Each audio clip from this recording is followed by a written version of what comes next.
Salam, puji Tuhan. Pagi hari ini kita bersyukur karena masih bisa bangun dengan tubuh yang sehat dan diberkati oleh Tuhan. Baik, sebelum kita eh, melakukan semua aktivitas sepanjang hari ini, kita akan mendahului dengan doa dan firman Tuhan. Mari kita berdoa. Bapa di surga, kami mengucap syukur buat semua kebaikan-Mu.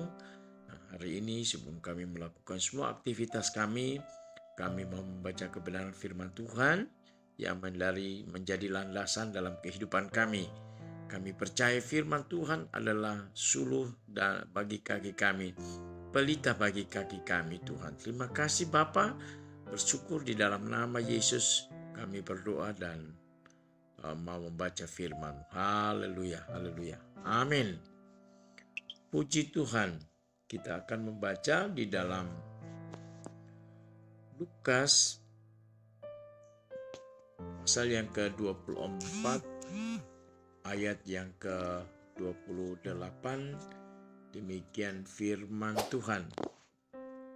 Lalu ia berkata kepada mereka, "Hai kamu orang bodoh, betapa lambannya hatimu sehingga kamu tidak percaya segala sesuatu yang telah dikatakan para nabi.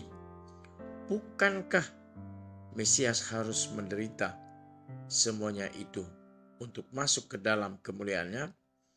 Lalu ia menjelaskan kepada mereka apa yang tertulis tentang dia dalam seluruh kitab suci, mulai dari kitab-kitab Musa dan segala kitab nabi-nabi. Mereka mendekati kampung yang mereka tuju, lalu ia berbuat seolah-olah hendak meneruskan perjalanannya. Tetapi mereka sangat mendesaknya, katanya, "Tinggallah bersama-sama dengan kami, sebab hari telah menjelang malam dan matahari hampir terbenam." Lalu masuklah ia untuk duduk bersama-sama dengan mereka. Waktu ia duduk makan dengan mereka, ia mengambil roti, mengucap berkat, lalu memecah-mecahkannya dan memberikannya kepada mereka. Nah, Bapak Ibu Saudaraku yang kekasih di dalam Tuhan Yesus Kristus, pagi hari ini saya akan berbicara dengan tema yaitu makna kenaikan Yesus Kristus. Ya. Makna kenaikan Yesus Kristus.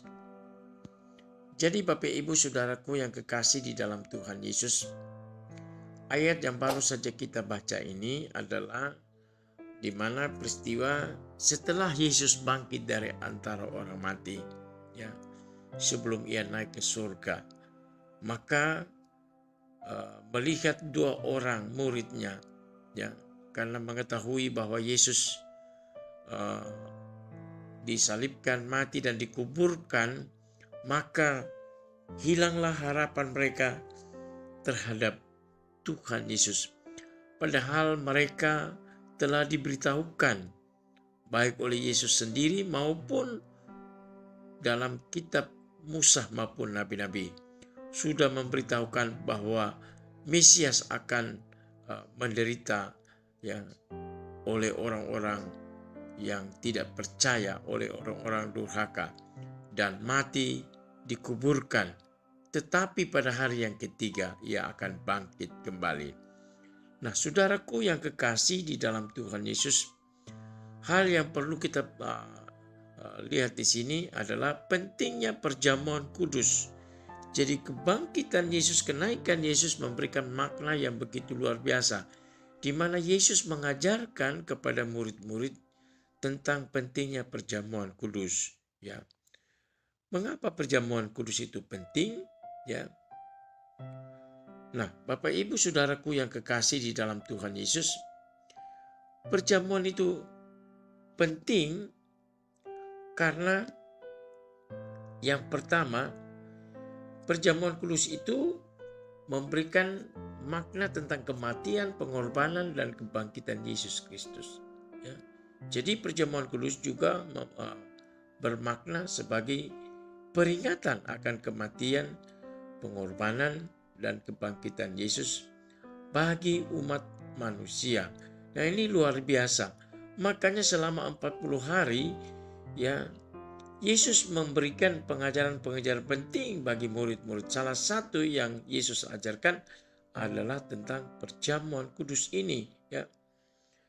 Nah, saudaraku yang kekasih di dalam Tuhan Yesus, karena makna dari perjamuan kudus ini adalah di mana semua orang yang percaya kepadanya harus menerima ya roti dan anggur itu sebagai ya tubuh dan darah Kristus ya, sebagai tubuh dan darah Kristus. Nah, kuasa perjamuan kudus itu begitu luar biasa ya. Di dalam ayat 24 sampai 26 dari 1 Korintus berkata begini. Dan sesudah itu ia mengucapkan syukur atasnya, ia memecah-mecahkannya dan berkata, inilah tubuhku yang diserahkan bagi kamu. Perbuatlah ini menjadi peringatan akan aku. Jadi ketika kita mengambil perjamuan kudus, itu berarti kita mengingat ya.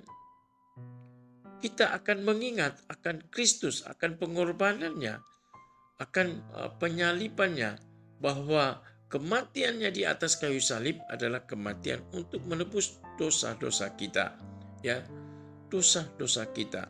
Itu sebabnya kita harus menyadari dan kita harus belajar sungguh-sungguh dan mengikuti makna perjamuan kudus itu ya. Ia mengambil cawan sesudah makan lalu berkata, cawan ini adalah perjanjian baru yang dimeteraikan oleh darahku ya. Perbuatlah ini setiap kali kamu meminumnya menjadi peringatan akan aku ya. Jadi roti dan anggur itu melambangkan tubuh dan darah Kristus, sehingga waktu kita mengambil perjamuan kudus maka kita akan mengingat semua penderitaan dari Tuhan Yesus. Nah, demikian juga perjamuan kudus itu mengingatkan kepada kita akan kedatangan Kristus ya, kedatangan Kristus.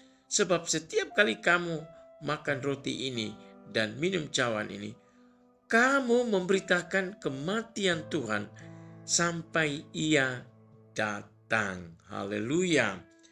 Jadi perjamuan kudus yang kita lakukan di gereja-gereja masing-masing, ada yang melakukan setiap bulan sekali di awal bulan, ada yang melakukan 3 bulan sekali. Tapi intinya di sini adalah ketika kita melaksanakan perjamuan kudus, maka kita akan melakukannya sampai Tuhan datang ya, untuk menjemput saleh-salehnya ya, untuk menjemput gerejanya, untuk menjemput mempelai perempuan. Jadi ini yang penting bagi gereja Tuhan, bahwa kita harus ya melakukan perjamuan kudus ya. Nah, Bapak Ibu Saudaraku yang kekasih, ketika kedua murid ini dalam perjalanan mereka kecewa, putus asa oleh karena Yesus telah disalibkan, mati dan dikuburkan, maka di sini mereka tidak memahami makna apa yang pernah terjadi dengan kehidupan Yesus.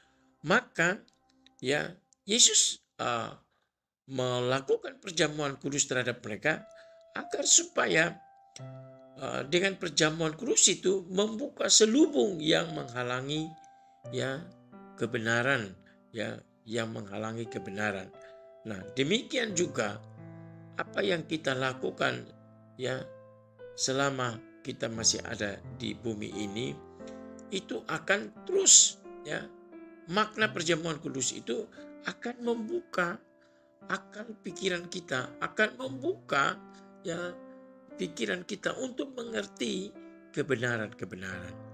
Jadi Bapak Ibu Saudaraku yang kekasih di dalam Tuhan Yesus, Community of Miracle, Mari kita menerima dan melakukan perjamuan kudus itu karena memiliki makna yang begitu luar biasa dalam kehidupan kita sebagai orang yang beriman kepada Tuhan.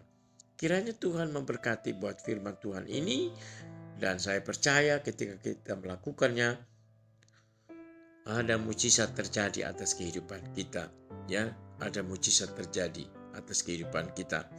Ya, jadi seringkali hamba-hamba Tuhan berkata ketika kita mengambil perjamuan kudus, maka sakit penyakit kita dijamah, disembuhkan oleh Tuhan Yesus Kristus.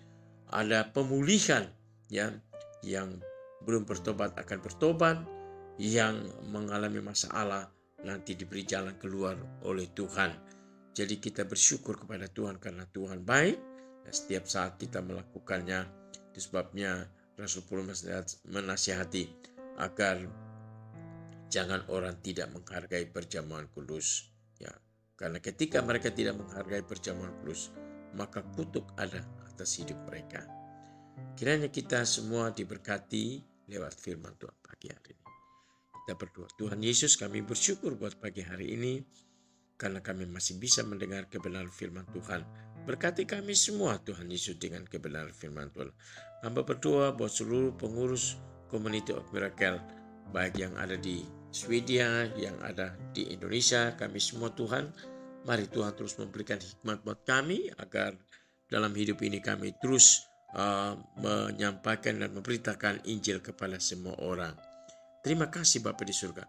Berkati hari ini, jikalau ada yang berhari ulang tahun, Tuhan Engkau memberkati hidup mereka secara pribadi, berkati keluarga mereka, berkati kesehatan, kekuatan, agar supaya dari hari ke hari mereka tetap hidup di dalam memuliakan Tuhan. Terima kasih berkat Abraham, Ishak, Israel akan turun atas hidup mereka. Juga hamba berdoa buat komunitas, sahabat-sahabat komunitas yang sakit Tuhan, Engkau jamah, Engkau sembuhkan mereka Tuhan. Sekalipun dokter mungkin sudah memvonis kehidupan mereka, tetapi kami percaya bahwa dokter agung, dokter yang berkuasa akan menjamah dan menyembuhkan dan memulihkan kehidupan mereka. Terima kasih Bapa di surga. Kami bersyukur karena Tuhan baik.